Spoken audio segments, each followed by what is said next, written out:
All right, welcome everyone. We're Semblance of Sanity. I'm Caleb. I'm Jacob. And we're here for RWBY Volume 8, Chapter 10. Last week, well, okay, technically 2 weeks ago. But last episode, we had something kind of crazy happen that wasn't exactly explained. Yeah, Oscar and Ozpin are throwing down. Fused, but they definitely threw down. And Hazel, too. Thick Daddy Hazel stepped in, and he's like, all right. Yeah. Uncle is here, and Salem, you're going to cry uncle. But, except you didn't, because you can't die. Or at least, not stay dead.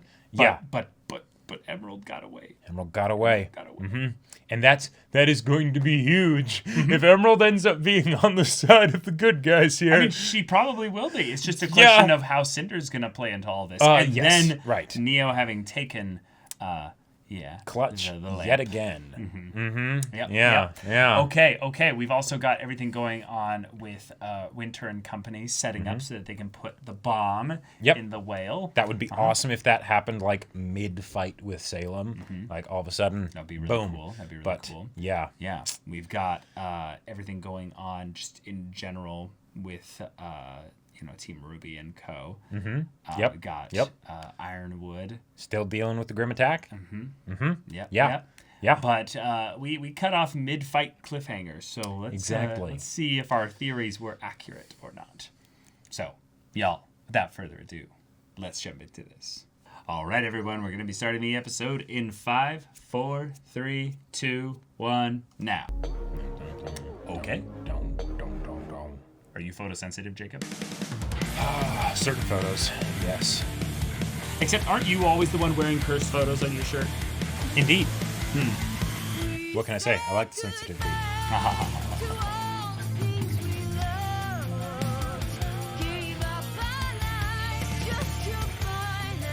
Ironwood's like, that's right, I gave up their lives. Yep. Some of you may die, but it's a sacrifice I am willing to make.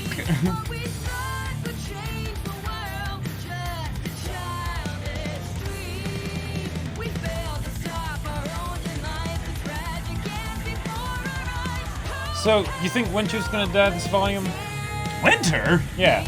Bruh, that's the guy who's standing on the Queen's space, and all the board around him disappears. And you're asking if Winter's going to die this fair volume. enough, but Weiss has had that foreshadowing of, like, being alone and stuff, and... I think, if anything, Ironwood's gonna die. Yeah? And then, like, 2 other big people will die. Like, this is, like, near Volume 3 level stuff here. But do you Salem's gonna win. Right. Well, okay, but like, Hazel could die. Sure. I would say that's almost a done deal. I don't think so. I would say there's a higher likelihood that he's maybe even dead already than that he's a chonky bro. He is chonky. Chonky dude. He is dummy thick. The reason that Salem could have known that wasn't, Hazel's because he wasn't a part of the stealth mission in that regard. Right. No clapping ass cheeks. Yeah, that's why it was obvious that it was Oscar. You know he does his squats. Yep.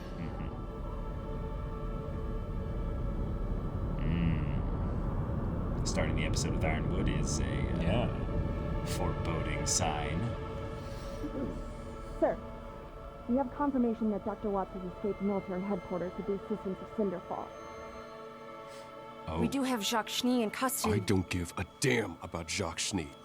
What about the other 2? The 2 that, Sir, Ronwin and Hill have evaded capture. But we are monitoring every exit, so they must still be inside the compound. We're moving you to another... Yeah. Hey! Search everywhere for them. Do not return to this office until you have Crow Bronwyn in custody. Of course, sir.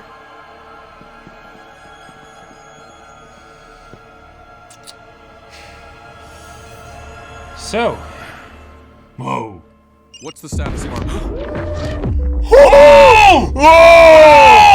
Whoa! And they haven't even brought out the bomb yet? Oh, wait. Or is that the bomb? No! Holy my shit! God! Oh, is that Oscar? Yeah. Oh my God! I think so. What?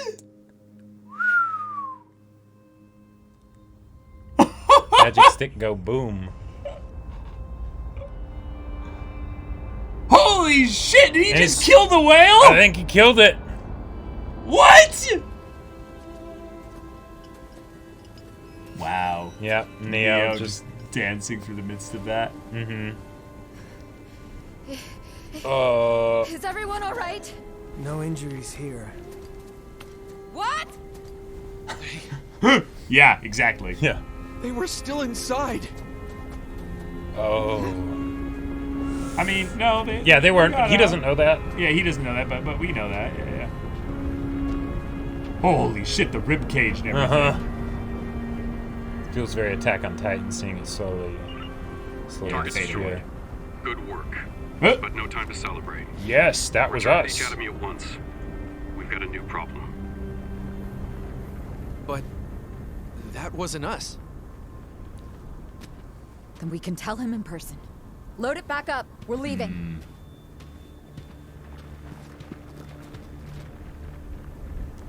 Wait, so the whole Grim problem done right there. Or at least, maybe temporarily, because Salem definitely can take damage. Did anyone respond? Yo. No. Oh shit, and Tyrion was sent away. She'll come back. In the interim, we need a plan. Plan? The plan hasn't changed. I'm going to rip the maiden power out of Penny Polendina, because you're going to bring her to me. I beg your pardon?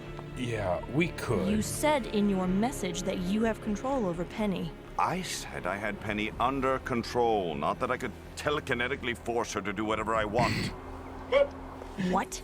I implanted a virus in her, you dimwit. She's on a set path now. At least she should be. As much as I hate to admit it, there seems to be some part of her capable of resisting. Regardless, it's only a matter of time before her mechanical body succumbs to the virus. She'll open the vault, then she'll destroy herself, and our little Penny problem will be over. What do you mean she'll destroy herself? How I am I don't supposed want to that take her to power happen. if she's dead? You know, it's impressive that you haven't realized this yet, but I don't work for you. It's true. Please, you can't just threaten me like everyone else. You think you're so clever, don't you, Arthur? Well, Salem yes. sent you to bring me back. Salem isn't here right now. But I think we can still come up with a plan while she's pulling herself together. First, I'm gonna watch you plummet to an unremarkable end. And then I'm going to burn a path directly to the vault, where I will wait to tear that magical puppet to pieces. And take what is mine.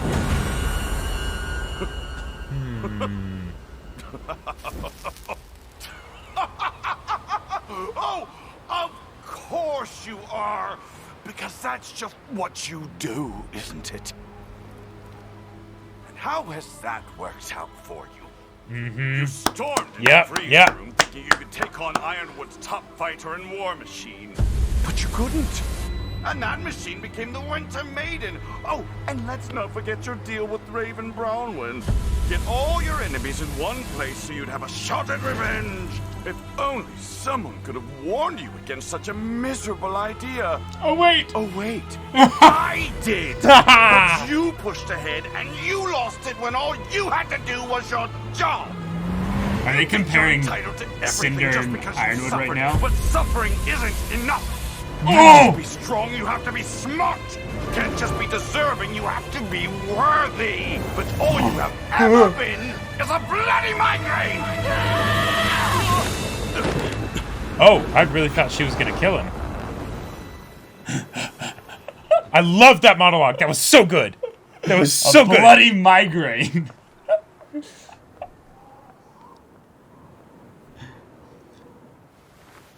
He's not gonna listen to your answering monologue about tragic backstory. He's like, that works. Oh. I'm alive. Blake? Yang, are you okay? Where are you? Yeah, we're fine. We got this. Is everyone there all right? Okay. You're alive. Really? Guys, they're okay. What do we do about her?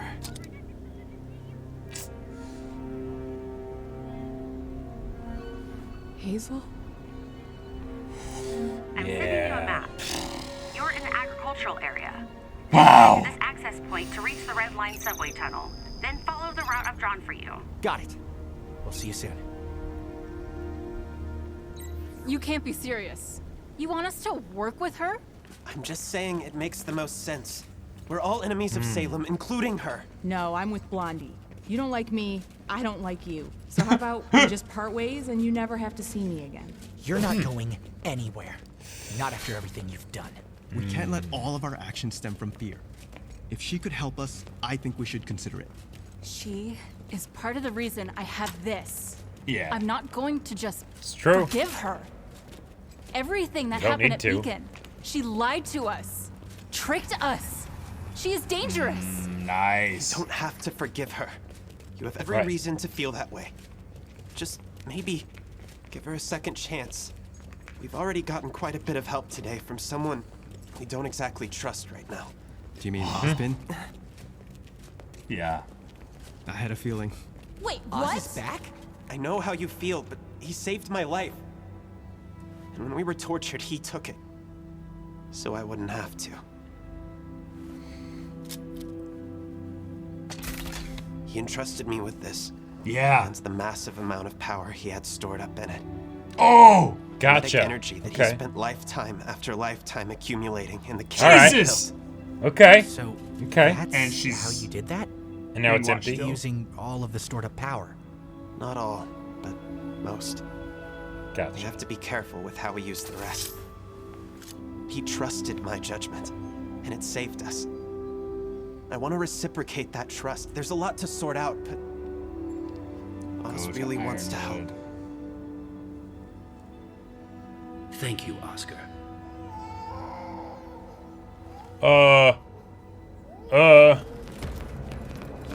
Please tell me that's just like the civilians.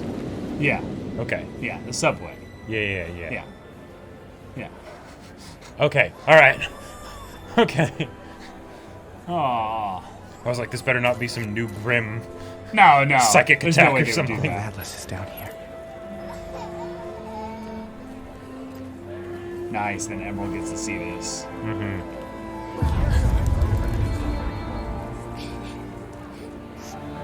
People are people. But where is she gonna get to see the anchor back to herself? However this She hasn't fight had a ends, problem hurting people before. we could really use someone like you. Oh. Meanwhile, It's about time. The hair. While we dealt a decisive blow to Salem today, Actually, that wasn't our payload, sir. I brought it back with us. then who could have? what do you think? But you still have it. This may be useful. Oh. Penny still hasn't come to the vault, meaning Watts was either incompetent or he betrayed us. At this point, we'll never know. Cinderfalls attacked command and escaped with him. And that's not all we've lost. Sir? Crow and Robin have also escaped. Salem's creature was destroyed. But that doesn't mean we've stopped her. She will return, and she will throw everything she Not has at us ominous until there is track at all. nothing left. And we are perilously close to that already. I need the Winter Maiden now. It's the only way Atlas can survive. Yeah, kill Penny. Puts the hair back. Schnee, bring me Ark, Rand, and Xiaolong. What for, sir? What? I had Crow in my hands, and I didn't do what needed to be done. I will not make that mistake again. Okay. I know. I'm ashamed I didn't think of it earlier. Leveraging the lives of her friends, it's the only way to make Penny listen to reason. Sir, I'm sorry, but we don't have them. Operative Schnee let them go.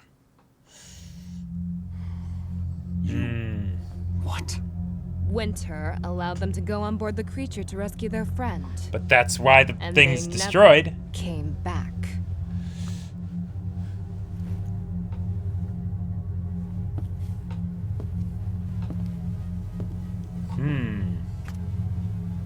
They were our last chance. And now I have nothing!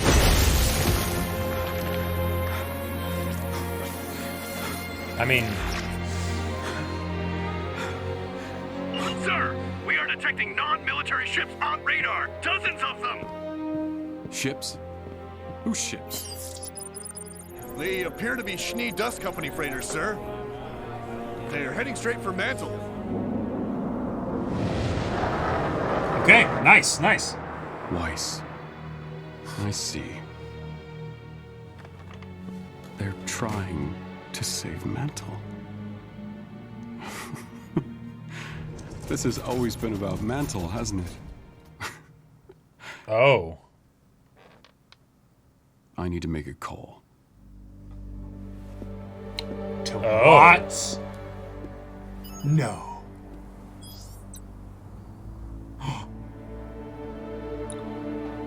Oh! What? Wow! I love it. Someone survive? Oh! Oh! Oh, shit! Okay! Oh, new track!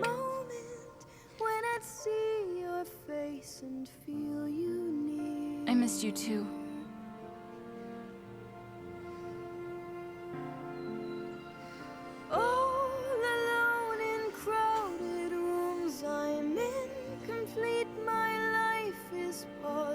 When you're not here.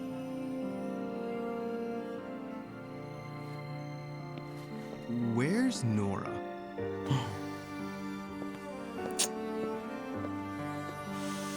Oscar, you...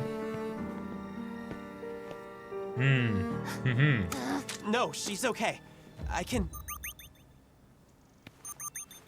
Kids, the cargo ships you sent just made it, but they're not alone. May? What are you talking about? Oh my gods. Run! Everyone into the mines! Ironwood? Were those? Yeah. Wow. This is an emergency CCT broadcast. Oh boy.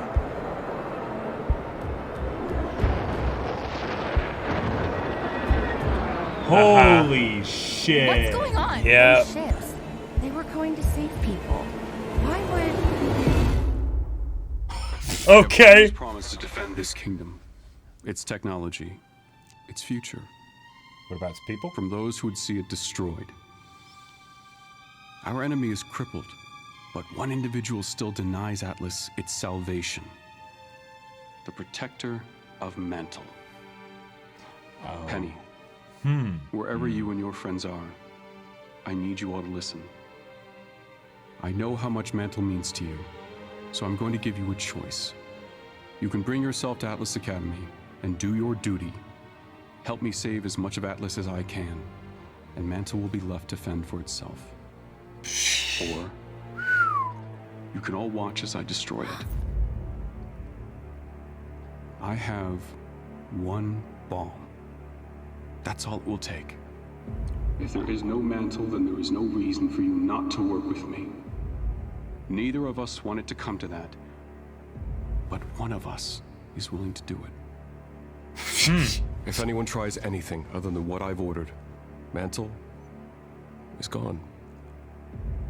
You have 1 hour to respond. I hope you live up to the title I gave you.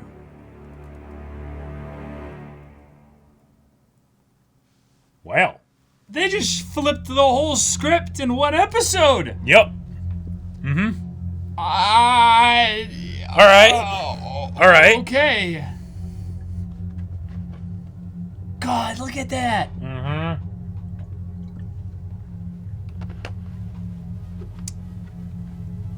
Huh.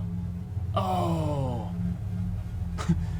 yeah, photosensitivity. Yeah, light sensitivity. Yeah. You think? All right. Okay. All right. You know. All right. You know. I mean, this is definitely a strong new direction. You know. Yeah. Okay. You know. All right. Yeah. We'll just simplify everything down. Definitely makes things very simple. You know, the base components and. All right. Yeah. All right. So there were yes, a couple very specific things that happened this episode. Many of them involved monologues, which I'm all for. Epic monologues, you know, are wonderful. You know, used in concentrated doses. Exactly. For sparingly. specific purposes and things like that. Yep. Yeah. And we haven't really gotten too many monologues recently, so that come to mind anyways. You know, and I gotta say, I really liked these. So okay. Yeah. But yeah, they don't even need the bomb. The whale's just dead. How do you feel about that, Caleb?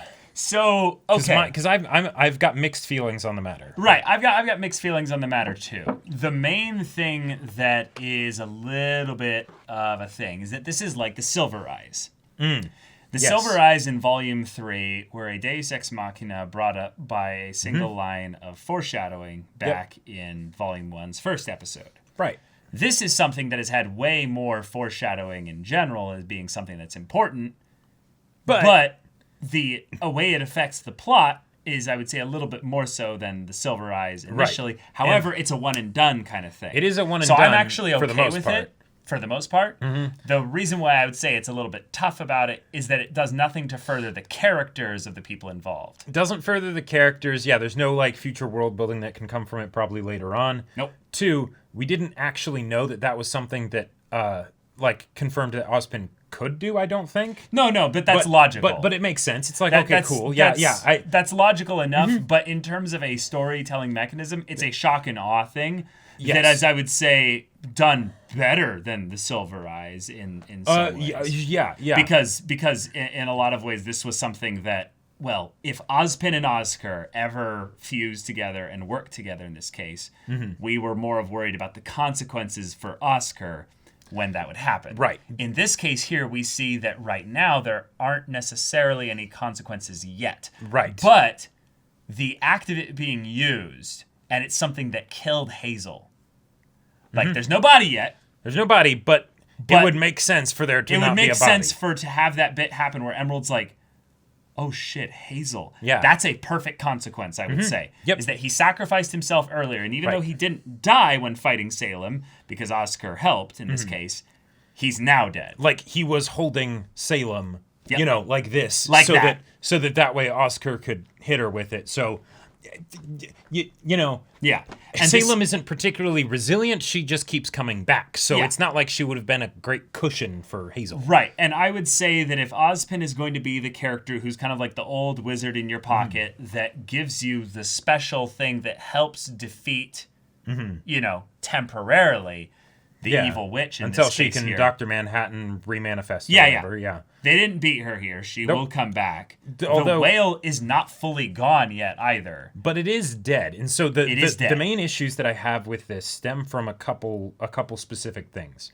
One, it feels kind of Night King-ish. Now, granted, it's just it's way better than the Night King. Oh yeah. Way better. The whale is not something that we knew about more than 2 volumes ago. Yep, the whale is not something we knew about more than 2 volumes ago. Yep. It is not the Grim Forces in total. Nope. It is just the spawn point. It's the whatever. So now it's not even that necessarily. Well, it's just a thing. It was a thing, right? It was the Mumakil army at the battle of Minas Tirith, right? So it's like, okay, that's gone. That's a big deal. We don't have to worry about that anymore. The other thing that does make me curious about this, though, and I'm not entirely sure whether this is a positive or a negative for me, is that from what we could tell, Ozpin and Salem are about, or they're of comparable strengths, right? Salem is more powerful. Salem's stronger, right? This is something that Ozpin did in pretty much the entire time it's something he's been socking away. Cool. Now, why he didn't use it, say, I don't know, at the Battle of Beacon, and Salem wasn't there. Cinder did kill him, so, you know. If he can just come back constantly, I'll bet you he expected this to happen. Just acceptable loss kind of a thing? Oh, yeah. It did take out the tower, though, and that kind of threw the whole world into disarray, and I'm with you. I'm with you. But also, if you blew that up, the tower would go away anyway. Well, I'm saying he could use smaller amounts. He wouldn't have to blow his load all at once. But that doesn't mean he's going to win. And if he's an immortal, okay, it's not. Yeah, he doesn't care about dying. He'll get it back somehow, you know. Right. Yeah. One of the things that I feel like is rather good to be reminded of with Salem and Ozpin, and this is something that I feel like they did really well in Volume 6, was they reminded us that when you're immortal, you don't care as much about mortals. That's true. And Ozpin became the villain for a lot of people in the fandom in Volume 6 because of the way this relationship between him and Oscar and the rest of the crew became. And they used Crow in a way to showcase how someone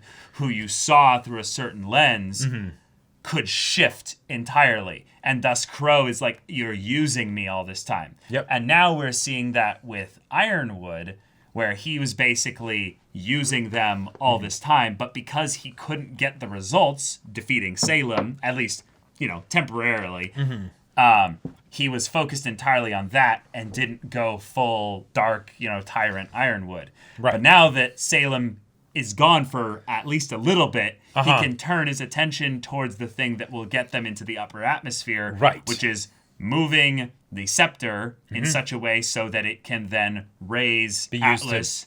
And then he gets his objective. Right. But in order to do that, he needs the Winter Maiden. Yep. And it's something where it's while it's say you could say it's a bit frustrating that this is happening right now. If Ironwood were to ever do something like this, now would be the time that he would have to do it. He would have to do because he has the break, right? Salem isn't here at the moment. She's not attacking right this second. So if you're going to do something that is divisive within your own units and things like that, potentially, get it over and done with right now. Now, the fact that he jumped to this rather than, I'm actually going... Ironwood in this turn, it's something that has been built up to. The fact that he would make these we knew little... he was too long gone a while ago. Right. Volume 7. The moral sacrifices are okay in his mind, right?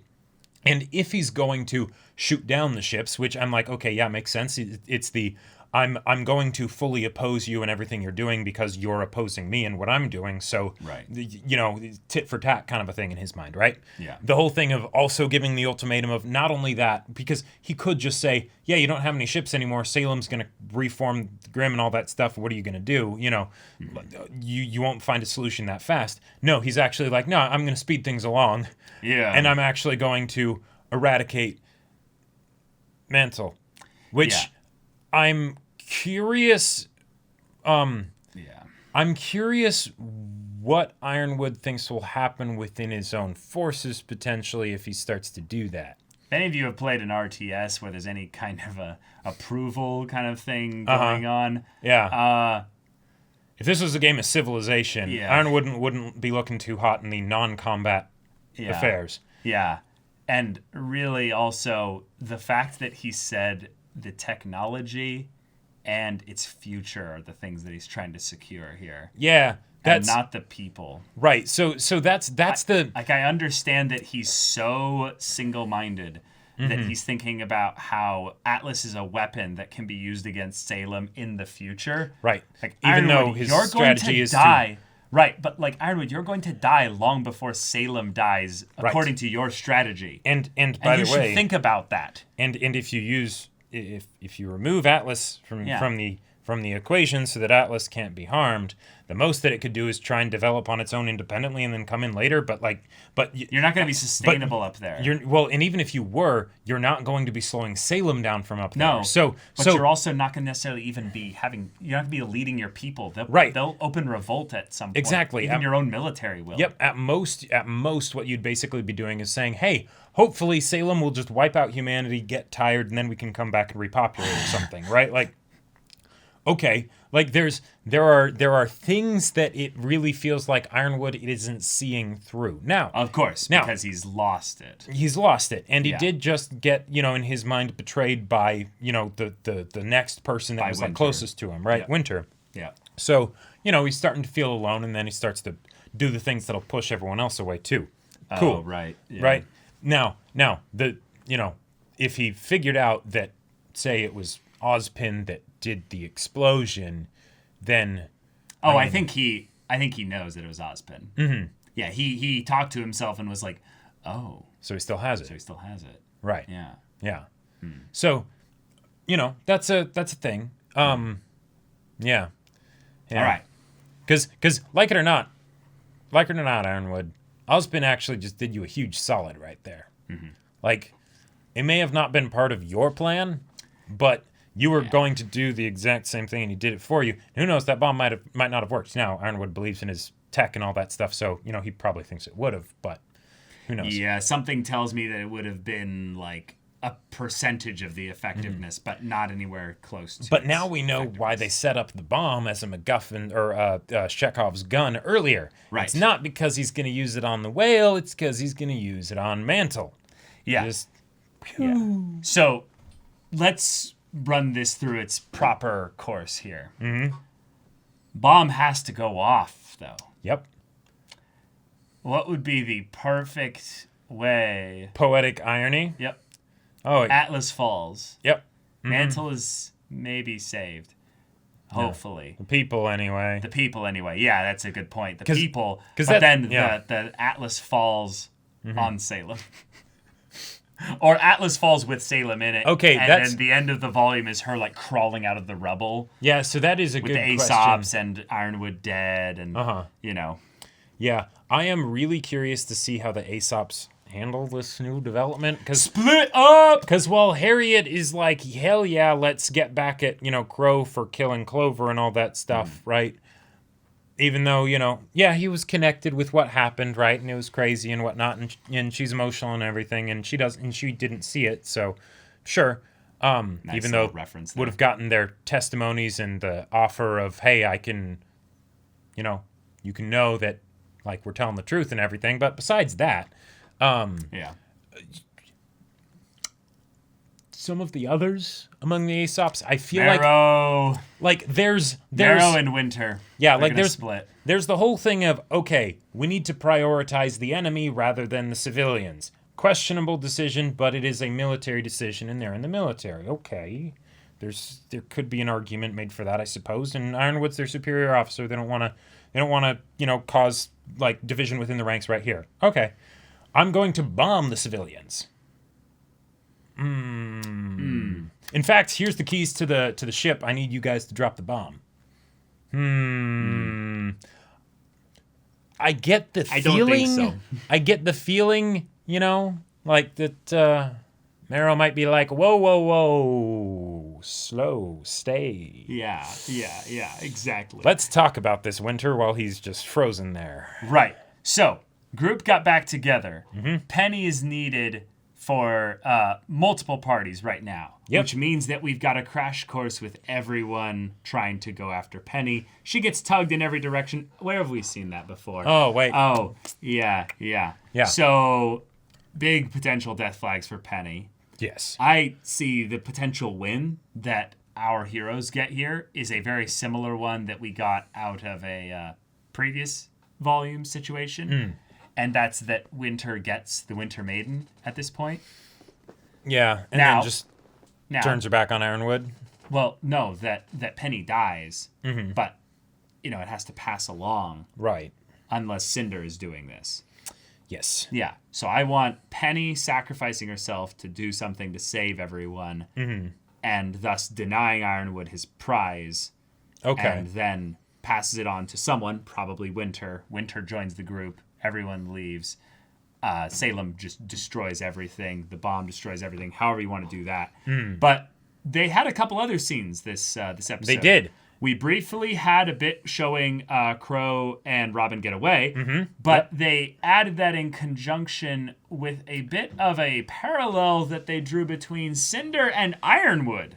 Mm-hmm. Now, run with me with this here. Yeah. Cinder has been a hypocrite.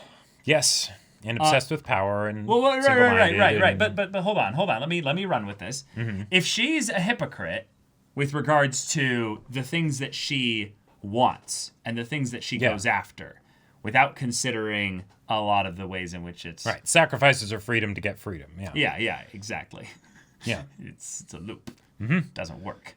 Very similar to Ironwood's whole thing of he's burning all of his bridges to build the biggest bridge, you know? Right. I'm sorry, but that wood has to be usable ironwood to build a fine. bridge. It's fine. He is literally becoming king of the ashes. Like it is literally what he's doing. At least he's not having his men like attack the ocean or something. Right, but the difference is that in a good way, in some ways for Cinder, is that she has someone who has the to call her out on this shit. And I gotta say, so okay. Whereas Ironwood, no one. Low key, or not really low key, just flat out one of my favorite moments in RWBY, but also RWBY Volume 3 specifically. Is Torchwick. Yep. It's the not monologue. It's not all the fights and things like that. Right. Yes, those are great. Pyrrha dying was awful. It ripped my heart out, right? But and this is a big old but. Torchwick's monologue to RWBY. My God, I loved it so much. I still love it, right? It's one of the best moments in the show. I based a whole D&D character off of it. I loved it so much. It's excellent. Yeah. It's this perfect turning point where the show before then is all fun and games, but this is the real world, right? And then Torchwick died. And I know a lot of people were upset about that. I thought that was perfect poetic justice. It was the excellent punctuation for a wonderful speech. Yeah, it was the perfect emphasis on the world is cruel. And cold and doesn't care about your spirit. So Torchwick, your spirited speech, doesn't matter. Griffin Grim comes by and doesn't care about it. Just eats you. You're done. Right. You're dead. So in this case here, Cinder, you bluster, you fluster, you go after all this stuff. You huff and you puff. And we've seen hints of your character's potential all along, but that's not a character. And so now, in this almost meta way, the scene was written as almost like but what's the point of you? And then nothing but a bloody migraine. And you know who voices Watts, right? Christopher Sabat. Oh, that's right. Like the legend. So, of course, it's going to be a well voice acted monologue. It's excellent. And, and so one of the things that I loved about it so much is it's actually a nice tie-in back to Ozpin's speech at the very beginning of the show. Oh, sure. Okay. A smaller, more honest soul. Now, Watts is not exactly a good person. Nope. But in that moment, he was a rather honest soul. Yeah. And you know what? Cinder couldn't do a thing to him. And I actually wish that she had killed him. I kind of I don't fully buy that she decided not to kill him. It feels like a little bit of a plot convenience. If they manage to sell us on it later, then it could be something where she's realizing her own weakness, and that seems to be what they were leaning towards with her going and crying later. But I don't buy that she would have been truly broken down enough in order to come to that kind of realization. She is way too goddamn proud. Her I think that has been the point of this volume. Yes. Is that they've been breaking down Cinder. Yep. To her her most base components. They literally had her reciting the same line that they brought up for the first time ever in this volume with the "Without you, I am nothing." I think 5 times, if we don't count the backstory. 4 or 5 times. I'm not sure. It was a lot. And yeah. I'll just say, it was one of those things I was like, ooh, I really like this. I also wish they had shown it in a previous volume, but that's okay. That's okay. I get it. It. They're trying to figure out what to do with her. They're doing this. It's really good. And so this is a nice capstone on that breaking down of her, so that she literally breaks down crying. And I felt like that was earned personally. Oh, okay. The crying, I could see that. It doesn't show her necessarily resolving to do anything, though. Right. And the fact that Watts also was the one to make it, I want to point out a few things about that.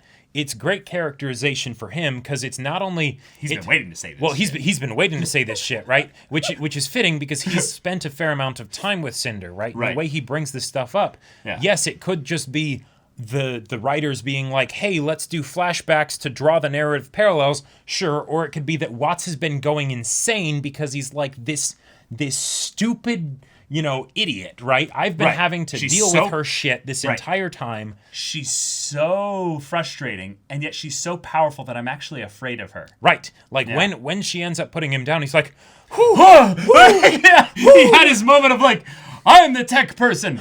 I was ready to throw down, but it would have been a 3-second fight. That would not have gone well for me. Yep. Like I can imagine he was probably feeling quite the high after that of just like, I am alive. Like, hell yeah. I can do anything. But whoa, that came really close. Like, but the whole idea so desperation brought out the thing he had been always wanting to say. Exactly. And the word choice was fantastic because I almost feel like this was something that was spur of the moment, and yet at the same time, he probably had been practicing in his head, for quite a while now. The you can't just be what was it? You can't just be powerful. You can't just be powerful. You have to be smart. You can't just be deserving. You have to be worthy. Like, there was so much conviction to what he said, that I can't help but buy into it, or at the very least that he buys into it. Right? We believe it. He believes it. Yep. And since we haven't gotten too much from him so far as a character, other than his competence, and then his maybe frustrations with Cinder, but that usually goes into competence territory, right? Of course. Not personality. Now we get to see some of that ego of why he's following Salem in the first place, right? Where it all comes from. And the fact that it has this confrontation bit here, cool. I'm excited to see what they do with Watts in the future. I'm excited to see interactions between Watts and Cinder specifically in the future. And if this is a new leaf for Cinder, then great. Yeah. We end up having the reuniting, but we also have Emerald in this mix here. Ren noticed the purple petals around her, the little butterflies and stuff. So I don't think that was an emotion that was in the Aesop's crew. So this is something. Yeah, I can't remember. Different. It might have been. I think it was being scared. No, because that was the one in the episode, I believe, prior to this, where they end up getting out of there. Oh, okay. And if I remember right, I actually have the recording here. I can bring it up. But if I remember right, it was blue that was fear. Okay, that might have been it. I can go back and quickly check it. But either way, it's something where Ren has a read on her, and he's like, okay, she might not be a completely changed person or whatever, but at the very least, right now, there is an understanding. Totally. Cool. Even if she also just wants the split. Yeah. Also, something I have to point out, the fact that we finally got Neo actually communicating succinctly is something that I very much appreciate, even if it was just through text message and whatnot. And that ultimatum of, hey, look what I got. If you wanna live, you should probably get me what I want. So they do didn't that. Show it. Oh, interesting. Yeah, Gotcha. she kind of brushed it off, but they didn't actually show the emotion that was on her. Gotcha. So I'm gonna guess. I could be wrong, and we can go into more detail this later with regards to the colors and things, because seeing with the Aesops might throw some extra insight onto this. They didn't have purple. I just know they didn't have purple. Gotcha. But I'm guessing that Ren is probably seeing more or less the same thing that he saw before. It's not something that surprises him. So he's like, okay, I've got a read on her. And then they go through. Oh, yeah. I was just going to say, it's also kind of a fun thing in that because there's 4 of them, she literally can't get away. Oh, because they're a crew now? Well, no, because of her semblance and the way it works. She can't actually split it to that many people. Yes, so that is a great point. So the one with the illusions is absolutely stuck. Right. Because there's just too many people to actually use her ability. Like, hey, can we go into like a buddy system or something, and yeah, nope. Right. Also, the turn for Ironwood, the way he did the full revolution around the table, and then he kind of has his, he pulls up his hair moment where he's like, all right, I've got this. I'm resolved. And then he's like, yes, everything is working. I'm actually really okay with this. It was like he needed to do the full turn around the table to kind of center himself. And then he comes back around, does the hair thing of like, yes, I'm okay. Okay, everything's good. I can breathe now. And then Harriet's like, yeah, I'm a narc on right, yeah, on Winter. On Winter. Yep. And he almost like immediately loses his cool. But again, you know, if you guys did talk about this a little bit more, which granted tensions are high, but given that you were able to figure out, Ironwood, that it would have been Ozpin/Oscar that did that, and if they told them that, hey, they went in there specifically to rescue Ozpin/Oscar, then it would not be too crazy to believe that if he had then been captured, that he wouldn't have been able to do that because he wouldn't have had, say, his weapon, and then, oh, maybe he was able to do that because they rescued him. Yeah. But, you know, well, we've got Neo sending text message blackmail with the, oh no! With the pinky extended and everything. That was so amazing. Her like dancing through the clouds and the fog and the dirt and the dust of the explosion and everything. Yep.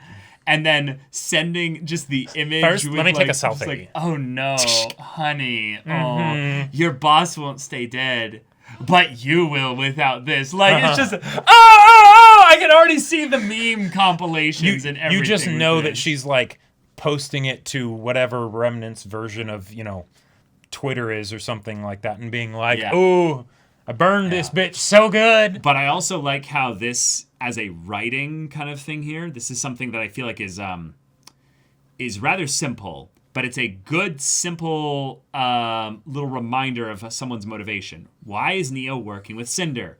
To get revenge on RWBY. Right. In order for her to get revenge on RWBY, she needs Cinder's help in order to be able to actually kill RWBY because there's a lot of people surrounding RWBY. Yep. Makes it really hard to just fight her.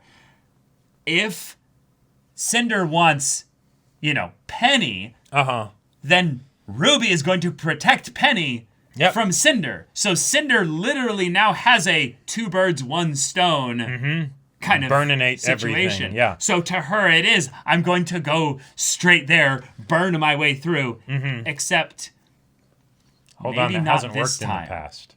Maybe not this time. Yeah. And this is the one thing that I'm genuinely worried about because this is what Ironwood is doing. Ironwood is doing something awful because it's going to be effective. Temporarily effective. It is going to move people in directions that he wants. It's not going to end out well for him. Right. End up well for him.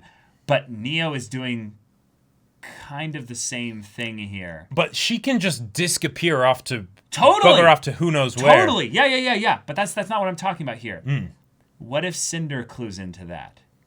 What if she takes literally anyone in the crew, anyone of Team RWBY or Team Juniper, or anyone, and just holds them. And just says, give me Penny or I kill them. Like, it is the most simple, basic villain story thing. Right. But she can Cinder even make the pool of lava to lower them into. Right. Cinder is so powerful, she could actually do that easily. Right. To not just any of them who are up and going right now. But say someone who's unconscious next to Penny. And dying, or not dying, sorry.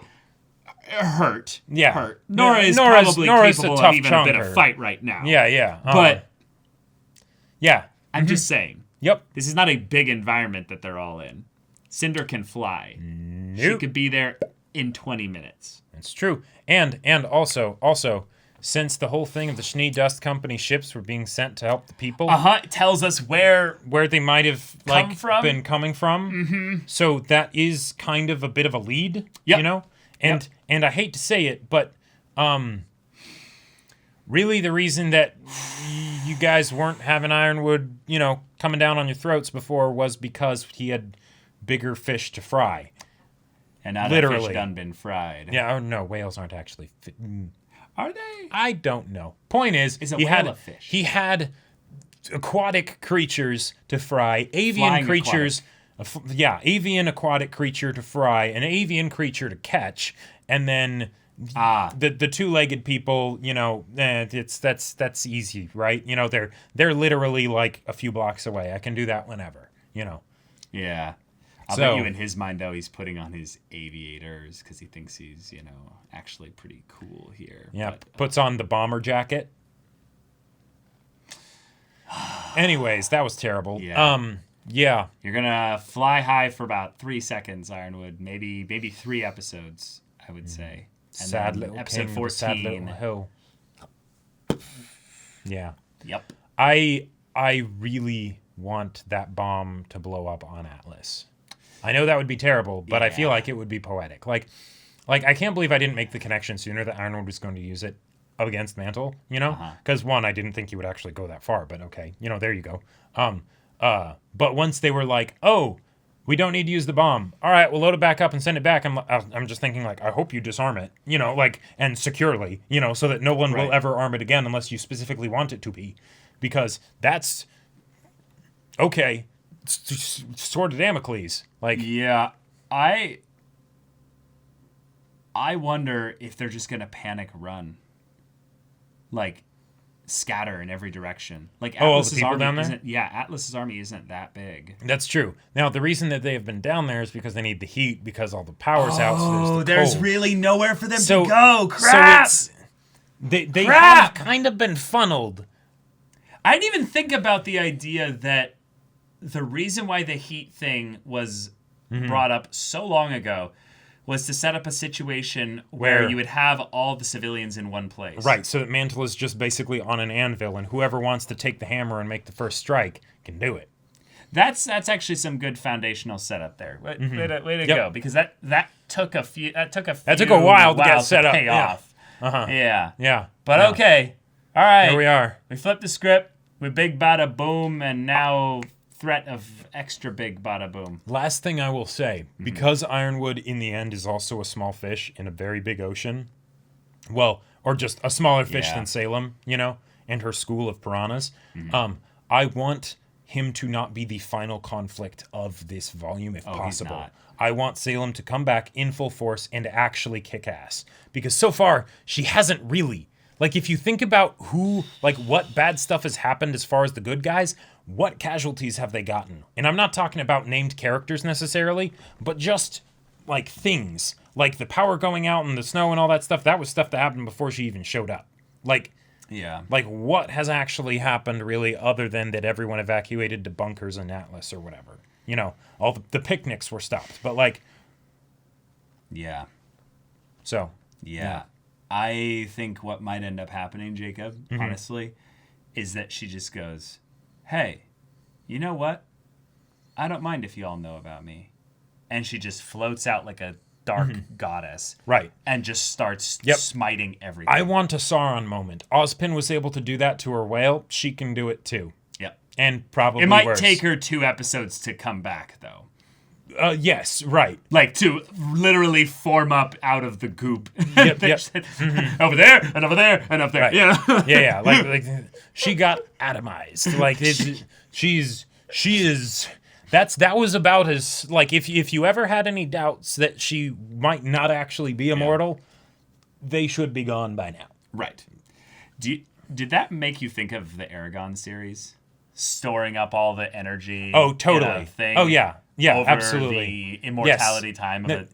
And then blah! Now, thankfully, I feel like enough other stories have also done that. That's true. That it's like, okay, it could also just be a Sanderson thing or whatever, or, you know, hopefully that's not spoilers. I didn't mention the specific book, but, you know. That's true. Like, yeah.